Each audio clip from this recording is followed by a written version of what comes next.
Ça fait 2 jours qu'Emmanuel Macron et Donald Trump affichent leur bromance au grand jour. Et finalement, qu'est-ce que ça cache? Qui domine qui? On va essayer de décrypter un petit peu ça. Parce qu'effectivement, derrière la gestuelle qui est très amicale et très proxémique, c'est un mot qui veut dire que voilà, on se rapproche des gens, et bien finalement on peut voir des comportements qui sont un petit peu plus instinctifs, un petit peu plus grégaires, c'est-à-dire archaïques, et qui en définitive relèvent de ces jeux de pouvoir et de ces enjeux de domination. Et donc qui domine qui? Alors généralement, on a beaucoup de vues d'accolades, de tapes dans le dos.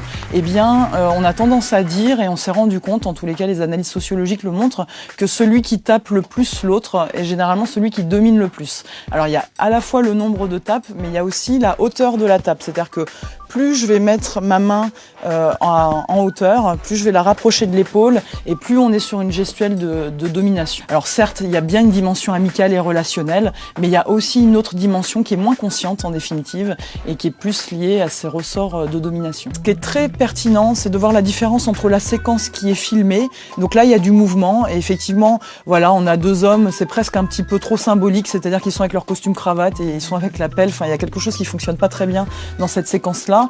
Et puis on a ces 2 femmes là qui sont un peu potiches et qui en tous les cas elles ne sont pas dans l'action, donc sont plutôt dans une posture passive.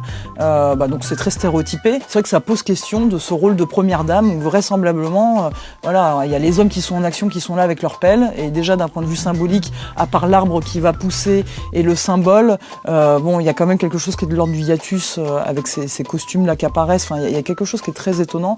Et puis ces femmes là qui sont là et qui observent. C'est très intéressant parce qu'à la fin de la séquence, il y a Madame Macron, Brigitte Macron, qui essaye de prendre la pelle en fait.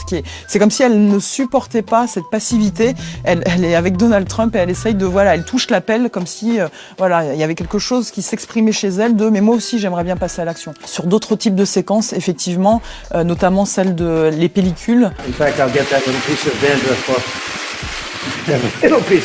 We have to make him perfect. He is perfect. Là encore, il y a quelque chose qui est, alors sans doute moins amical que les accolades, la petite tape et puis la bise ou se tenir par la main. Il y a quelque chose qui est plutôt de l'ordre, effectivement, là, de l'expression de la domination, puisque c'est l'autre. Je veux que l'autre se conforme à l'image que je souhaite avoir de lui. Ça peut être assez humiliant comme scène. Dans la typologie de personnalité d'un Donald Trump qui a été assez décrié. I'm really not a bad person, by the way. Dont on peut voir qu'elle est assez pathologique parce que, notamment sur l'activation des neurones miroirs, les neurones miroirs, c'est ce qui nous permet l'empathie chez l'autre. C'est-à-dire que quand je vois une expression qui s'anime sur le visage de l'autre, je suis capable de faire de cette expression de l'autre la faire mienne. C'est-à-dire que cette expression, cette émotion, je la ressens moi-même. Et donc j'ai les items de cette émotion qui vient s'imprimer sur mon propre visage. Chez Donald Trump, on voit que peu importe les interlocuteurs, il a toujours la même expression faciale. Donc finalement, ces neurones miroirs s'activent très très peu. Donc, est-ce que chez lui, il l'a vraiment fait en se disant, tiens, ça va être un geste d'humiliation que je fais là, à un moment donné, t'es zéro? Je suis même pas sûre. Je crois que c'est quelque chose qui est assez naturel chez lui.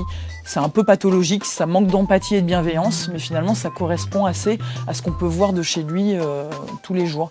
Donc c'est vrai que sur d'autres scènes où ils se prennent par la main, il y a quelque chose d'un peu surprenant et qu'on n'attend pas forcément chez Donald Trump, parce que jusqu'ici, il ne montre que le mal alpha et il ne montre pas cette dimension relationnelle. Donc finalement, c'est vrai qu'on peut conclure en disant que la bromance, elle existe, elle est réellement là. Il y a vraiment une relation qui est en train de naître entre ces 2 individus. Néanmoins, il ne faut pas oublier qu'il y a de l'intentionnalité derrière. Donc, est-ce que c'est réellement authentique quand il y a de l'intention? Je ne sais pas. On peut vraiment se poser la question. À mon sens, on est sur quelque chose qui est plutôt de l'ordre de la stratégie.